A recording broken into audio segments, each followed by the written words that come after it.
Se cuenta que el rey Santiago I, uno de los reyes de Inglaterra, le tocó actuar como juez en una ocasión. Escuchó atentamente un lado del caso y estaba listo para emitir su fallo, pero luego escuchó el otro lado de la historia. Entonces, perplejo, no sabía qué hacer. La persona que al principio pensaba que era inocente aparecía ahora como culpable. Anonadado, renunció a su posición como juez, expresándose así: «Puedo conducirme muy bien escuchando uno de los lados, pero al escuchar a ambos, no sé quién tiene razón». A un juez confundido le será muy difícil tomar decisiones correctas. Dios es un juez imparcial, completamente justo y exacto. No se confunde en ningún sentido cuando nos juzga. La Biblia enseña que cada uno de nosotros tiene un caso pendiente ante Dios. Tendremos que comparecer ante el tribunal de Dios y dar cuenta de la forma en que hemos vivido y lo que hemos hecho. Cada hombre y mujer que ha vivido en este planeta tiene un caso pendiente delante de Dios, delante de la corte más exaltada del universo. El apóstol Pablo habla acerca de esta cita a la que todo el mundo tiene que acudir. Dios ha establecido un día en el que ha de juzgar al mundo. Hechos 17, verso 31. Nadie podrá presentar excusa. Nadie podrá escapar a la cita. La Biblia dice claramente que todos tendremos que acudir. Porque es necesario que todos nosotros comparezcamos ante el tribunal de Cristo. 2 Corintios 5, verso 10. Ya sea que lo creamos o no, que nos guste o no, que profesemos o no ser cristianos, todos tenemos que comparecer sin importar quiénes seamos. Dios no tiene favoritos. Cuando somos emplazados por el tribunal del cielo, tenemos que comparecer. ¿Por qué? El apóstol Pablo nos da la respuesta. De manera que cada uno de nosotros rendirá cuenta a Dios de sí mismo. Romanos 14, verso 12. La decisión de la corte celestial sellará para siempre el destino de cada persona. Y la decisión será irrevocable, porque no hay otra corte superior a la cual apelar. Pero antes de conocerse el veredicto, o de darse la sentencia, debe haber un juicio o investigación. Vayamos a nuestra Biblia para encontrar un cuadro de este tribunal o corte celestial. El profeta Daniel escribió: «Estaba mirando hasta que fueron puestos unos tronos, y se sentó un anciano de días. Su vestidura era blanca como la nieve, y el cabello de su cabeza era como la lana limpia. Su trono era como llama de fuego, y sus ruedas fuego ardiente. Un río de fuego procedía y salía delante de él. Miles de miles le servían, y millones de millones estaban de pie delante de él. El juez se sentó, y los libros fueron abiertos». Daniel 7, versos 9 y 10. En este pasaje Daniel nos presenta a Dios, el Padre, o anciano de gran edad, sentado en su trono eterno y rodeado de incontables ángeles.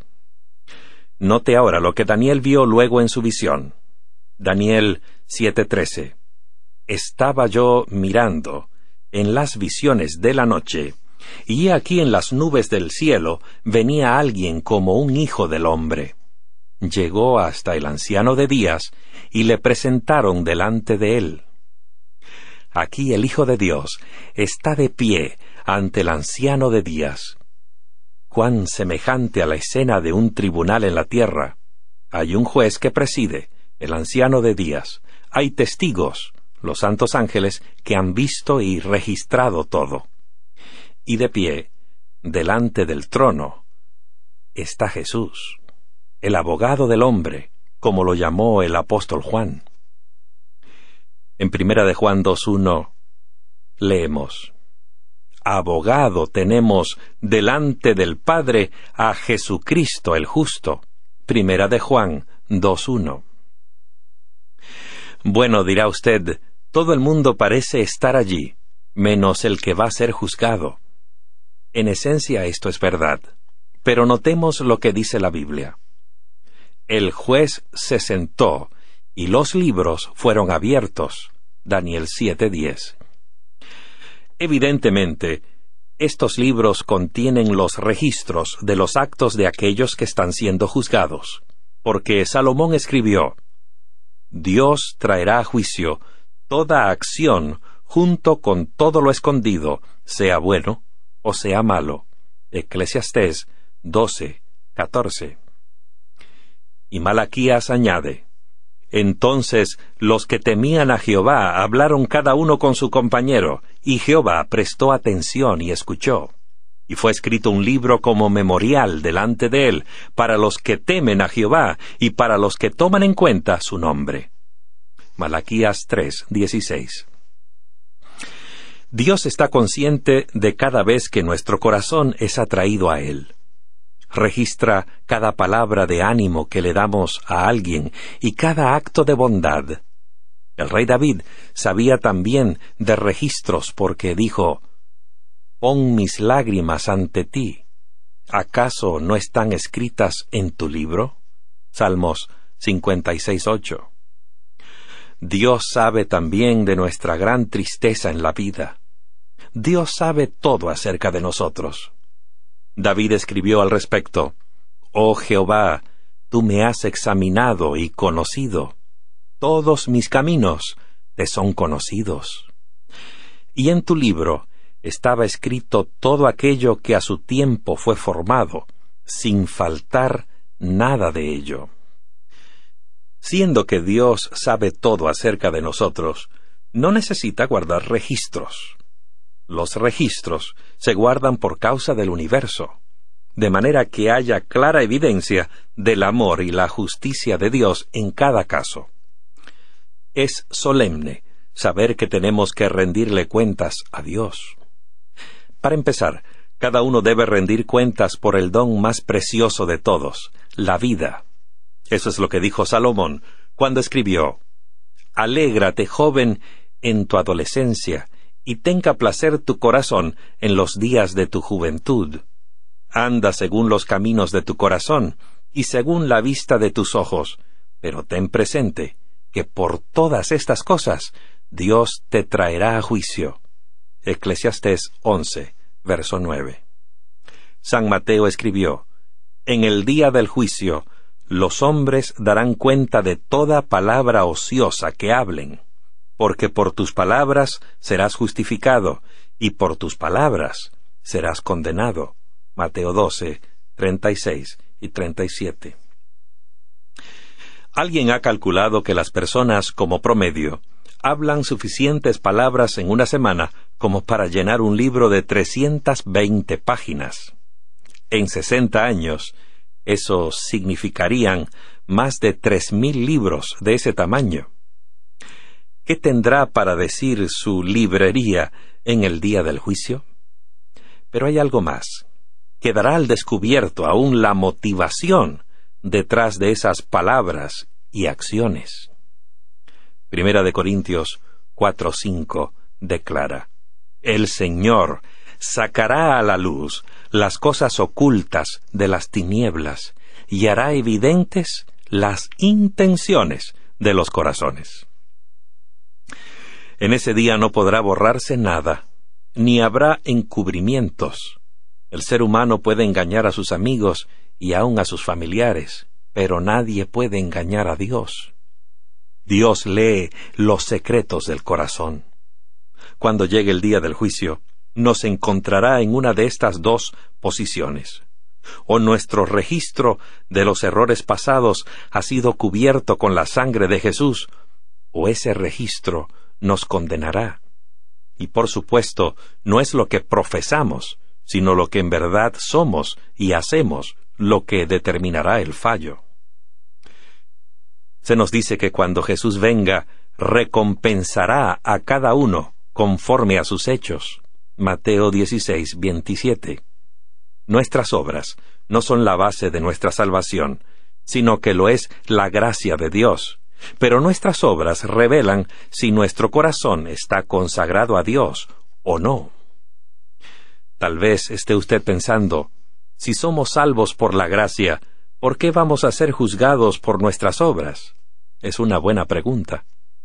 El doctor Sakae Kubo escribió, consideremos lo que significaría que el juicio no se basara en obras. ¿Cómo nos juzgaría Dios? ¿Por nuestra piel? ¿Nuestra raza? ¿Posición social? ¿Educación? ¿Apariencia? ¿Nuestros talentos? ¿Nuestra fuerza? ¿Nuestro estatus? ¿O condición espiritual y social? ¿O nuestra mera profesión de fe en Cristo? Dios puede juzgarnos solo por nuestras obras, buenas o malas. Son el resultado espontáneo de un corazón lleno de amor hacia Dios y el hombre. Es la relación de amor con Jesús lo que motiva a sus seguidores a hacer buenas obras. Como corolario al libro de Eclesiastés, dijo Salomón, la conclusión de todo el discurso oído es esta: teme a Dios y guarda sus mandamientos, pues esto es el todo del hombre. Eclesiastés 12, versos 13 y 14. Añade, porque Dios traerá a juicio toda acción. Siendo que la relación del hombre con Cristo va a ser juzgada por su conducta, debe haber una norma clara por la cual medir esa conducta. En nuestros procedimientos judiciales aquí en la tierra, el propósito de un juicio es determinar si se ha cometido un crimen, si se ha quebrantado la ley. Solamente cuando una ley ha sido violada, puede encontrarse culpable al acusado. En el juicio de Dios hay también una ley o norma de conducta, y el apóstol Santiago indica cuál ley estará en rigor. Santiago 2, verso 12. Así hablad y así actuad, como quienes están a punto de ser juzgados por la ley de la libertad. En el versículo previo, Santiago menciona dos de los mandamientos: no matarás y no cometerás adulterio. Así que la ley de los 10 mandamientos, llamada aquí la ley de libertad, es la que será usada para juzgar al hombre.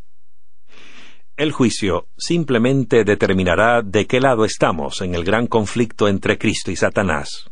¿Estamos con Cristo? ¿Le hemos permitido vivir su vida en nosotros? ¿Lo hemos amado supremamente a Él? ¿Hemos cumplido con su voluntad expresada en los 10 mandamientos? ¿Es nuestro deseo hacer su voluntad con su ayuda?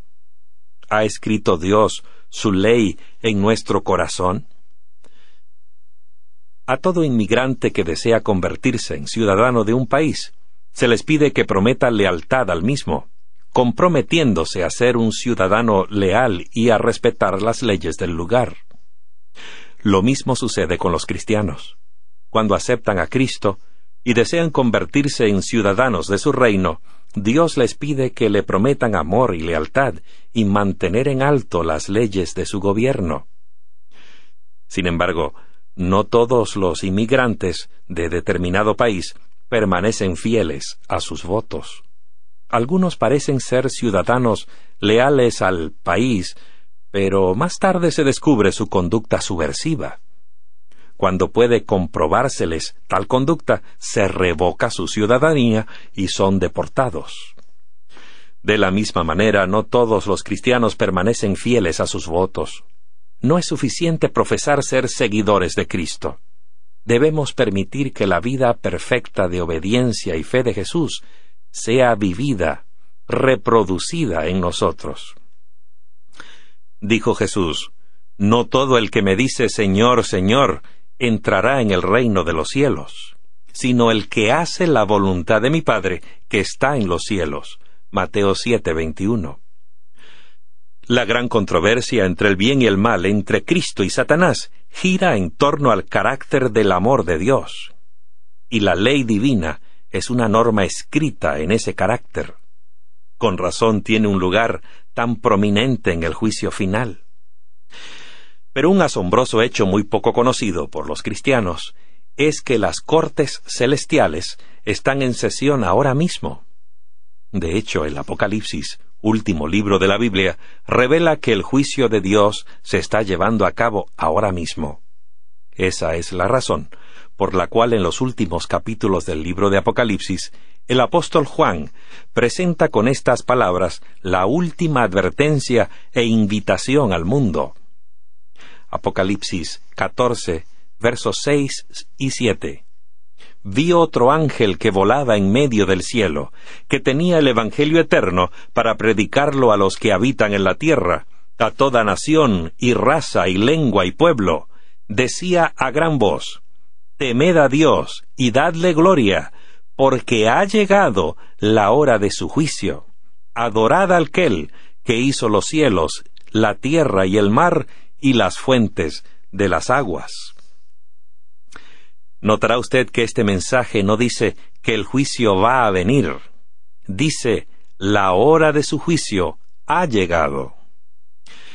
La segunda parte de este triple mensaje pide a la gente que se aparte de los sistemas religiosos falsos que existirían en los últimos días. La parte final de este último mensaje al mundo advierte al pueblo de Dios que no se una a la adoración del poder de la bestia de Apocalipsis 13. Apocalipsis 14, 9 y 10. Si alguno adora a la bestia y a su imagen, y recibe su marca en la frente o en la mano, él también beberá del vino del furor de Dios. Note usted los versículos 14 y 15 que siguen a la proclamación de los mensajes de los tres ángeles. Y miré, y aquí una nube blanca, y sobre la nube estaba sentado uno semejante al Hijo del Hombre. Tenía en su cabeza una corona de oro, y en su mano una hoz afilada. Y otro ángel salió del templo, gritando a gran voz al que estaba sentado sobre la nube: Mete tu hoz y siega, porque ha llegado la hora de segar, porque la mies de la tierra está madura. ¿Qué es la mies o cosecha de la tierra? Es el fin del mundo. La mies tiene relación con la segunda venida de Cristo. ¿Y qué ocurre antes de la segunda venida de Jesús? El juicio de Dios. Este juicio revela quién está listo para su retorno. Pero ahora debemos investigar este hecho con más detenimiento. Tal vez usted se pregunta ¿cuándo comenzará este juicio? La clave se encuentra en una admirable profecía del libro de Daniel. Daniel 8, 14. Hasta 2300 tardes y mañanas, luego el santuario será restaurado. Esta es la profecía bíblica más larga respecto a tiempo. En profecía, cada día representa un año. Te he fijado un día por cada año, dice Ezequiel 4:6. Así que 2300 días representan 2300 años. Los 2300 años son parte de una profecía más amplia que se encuentra en los capítulos 7, 8 y 9 de Daniel. Esta profecía señala la fecha exacta del bautismo y la crucifixión de nuestro Señor. Revela también en forma exacta cuándo comenzaría el juicio. Estos 2300 días proféticos, o período de 2300 años, comenzaron con la orden del rey Artajerjes de restaurar a Jerusalén y reconstruir su economía. Los israelitas habían estado cautivos en Babilonia durante 70 años, y anhelaban regresar a su hogar y reconstruir su amada ciudad. Finalmente, en el año 457 a.C., el rey proclamó el ansiado decreto. Partiendo de la fecha de ese decreto, esos 2300 años se extienden hasta el año 1844 después de Cristo. Regresemos ahora a nuestro texto. Luego de 2300 días proféticos, o años literales, sería purificado el santuario. Hemos visto que esta profecía llega hasta 1844. ¿Qué significa la restauración o purificación del santuario? En 1844 comenzó lo que la Biblia llama la hora de su juicio. El reloj marcó la hora. Y usted se preguntará, ¿qué relación tiene el juicio de Dios con esta purificación del santuario que Daniel profetizó que ocurriría al final de los 2300 días? ¿Qué es esta purificación del santuario? ¿Qué tiene que ver con el juicio? La Biblia describe los dos santuarios, uno en la tierra y otro en el cielo. En el antiguo Israel, la gente traía diariamente sus sacrificios al santuario. Allí confesaban sus pecados, imponiendo las manos sobre el cordero del sacrificio, y luego le quitaban la vida. Con ello mostraban su fe en la futura muerte expiatoria de Jesús, el Hijo de Dios. En la actualidad, cuando pecamos, le pedimos a Dios que perdone nuestros pecados, gracias a que Jesús murió en nuestro lugar para pagar la deuda del pecado. Sin embargo, antes del Calvario, el pecador no tenía un sacrificio al cual mirar en el pasado. Miraba por fe hacia el futuro, cuando el Cordero de Dios habría de morir por todos. Al sacrificar a un animal inocente, veía en él al inocente Salvador, que vendría a morir para hacer posible que recibiera el perdón. Entonces, sus pecados eran transferidos, simbólicamente, al santuario, cuando el sacerdote rociaba la sangre del animal ante el velo del lugar santísimo en el santuario. Entonces, cada año, en un día determinado, los hijos de Israel celebraban un servicio sumamente solemne y sagrado, llamado Día de la Expiación o Purificación del Santuario. Para el pueblo de Israel era realmente un día de juicio. 10 días antes de ese día, se tocaban las trompetas, haciéndoles recordar a los israelitas que era tiempo de hacer un inventario de su vida, arrepentirse y confesar sus pecados. Todos los que fallaban en hacerlo eran desterrados del lugar. Porque en este día se hará expiación por vosotros para purificaros, y quedaréis purificados de todos vuestros pecados delante de Jehová. Levítico 16:30. El libro de Hebreos dice claramente que el santuario terrenal y sus servicios eran una ilustración del santuario que está en el cielo, donde Cristo, nuestro sumo sacerdote, intercede por nosotros para el perdón de nuestros pecados. El apóstol Pablo dijo: «Tenemos tal sumo sacerdote que se sentó a la diestra del trono de la majestad en los cielos, ministro del lugar santísimo y del verdadero tabernáculo que levantó el Señor, y no el hombre». Hebreos 8:1 y 2.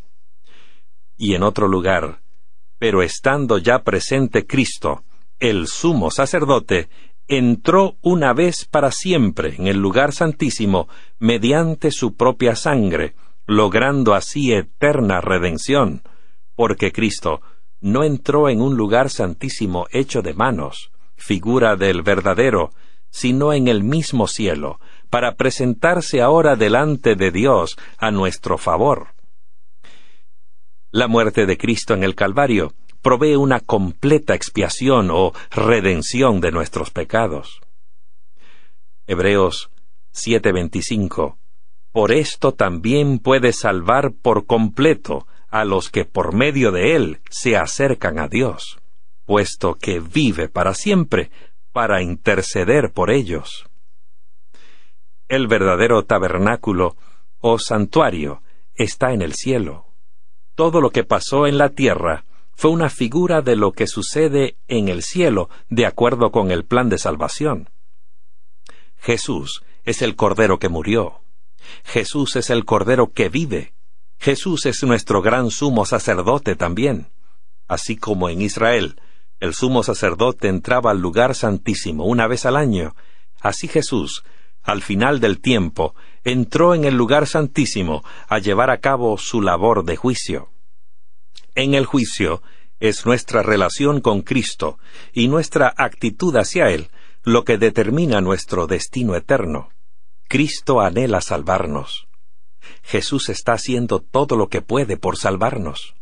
Notemos lo que nos dice: por tanto, a todo el que me confiese delante de los hombres, yo también le confesaré delante de mi Padre que está en los cielos. Y a cualquiera que me niegue delante de los hombres, yo también le negaré delante de mi Padre que está en los cielos. Mateo 10, versos 32 y 33. Como usted puede ver, no tiene que estar solo en el juicio. Si hemos confesado a Cristo, Él nos confesará delante del Padre. Si estamos con Cristo, Él es nuestro abogado. A través de Jesús podremos estar delante de Dios como si nunca hubiéramos pecado. El registro de nuestra vida deberá mostrar la pureza de la vida de nuestro Salvador, y se nos dará crédito por su vida perfecta. Amigo, amiga que me escuchas, los que aman y siguen a Jesús con todo su corazón no tienen nada que temer acerca del día del juicio. Jesús presentará los méritos de su propia sangre derramada para cubrir cada pecado confesado. Al efecto, el apóstol Juan escribió: la sangre de su Hijo Jesús nos limpia de todo pecado.